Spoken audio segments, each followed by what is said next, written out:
Allah cast fear into their hearts, and they were obliged to defer to the Messenger PBUH's judgment on their lives, wealth, women, and children. Their hands were tied behind their backs. At this point, Abdullah bin Ubay bin Salul started his hypocritical role and began to intercede for them persistently on grounds of a former alliance between those Jews and his tribe Khazraj. Muhammad, PBUH, dealt with this man being a Muslim had faked conversion into Islam for only 1 month by that time, and so he granted him his request, for Islam accepts people at their face value. Banu Kainuka handed over all materials, wealth and war equipage to the Prophet, PBUH, who set aside 1/5 and distributed the rest to his men. After that, they were banished out of all Arabia to Azrua in Syria, where they stayed for a while and soon perished away.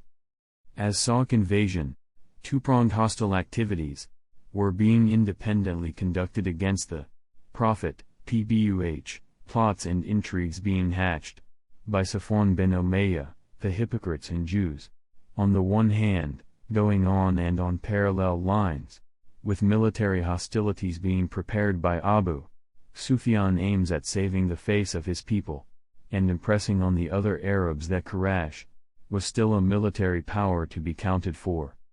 In the aftermath of Badr, Abu Sufyan was burning for revenge and took a solemn vow he would never bathe off impurity unless he had avenged himself on Muhammad, PBUH, and his followers.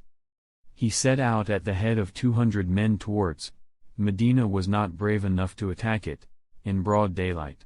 He instead resorted to acts of piracy that are performed in the dark. He infiltrated into the Prophet, PBUH's town and went to see an old ally Huyai bin Akhtab, who was too cowardly to let him in, so he left for Salam bin Mashkam, chief of Bani Nadir, a tribe of Jews. The Jew entertained and gave him a full account of the situation therein. Late at night, he dispatched a group of his men to raid Al-Uraid, a suburb of Medina.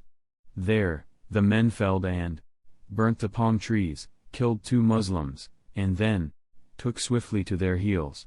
On hearing the news, the Prophet, PBUH, gathered his men and set out at their heels, but could not catch them. The Muslims brought back the provisions, sadiq, a kind of barley porridge, which the polytheists had thrown aside in order to lighten their loads and hasten their escape. Hence the campaign was called as Salk invasion. It took place in Dhul-Hijjah at 2 months after the event of Badr.